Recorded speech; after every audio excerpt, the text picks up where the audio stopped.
চরমনাইর পিসা হুজুর বলে গাঁজাখোর বলে, ওই বিয়াদ্দব ধ্বংস হইয়া যাবি, ধ্বংস। এখনো পীর সাহেব চরমনাই, পীর সাহেব চরমনাইয়ের কাছে এখনো মাপ চা, এখনো মাপ চাই, আল্লাহর কুতুবের কাছে এখনো মাপ চা।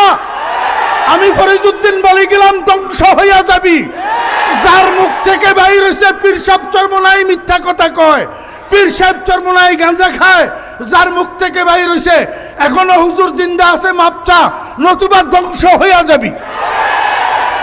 আমি কোনো চরমনাই তরিকার লোক না, আপনারা জানেন আমি নানুপুরের খলিফা, কিন্তু আমি পীর সাহেব চরমনাই দামত বরকাতুমের সাথে একান্তে সময় কাটানোর আমার অনেক সুযোগ হয়েছে আলহামদুলিল্লাহ। এই গত কয়েক মাস আগে আমাদের ছাগলনিয়াতে হুজুরের মাহফিল ছিল। হুজুর রাত্রে আসি আমার মাদ্রাসায় অবস্থান করছেন, পরের দিন দুপুর 1টায় দুপুরের খানাপিনা খাইয়া আমাদের থেকে বিদায় নিয়ে আসছেন।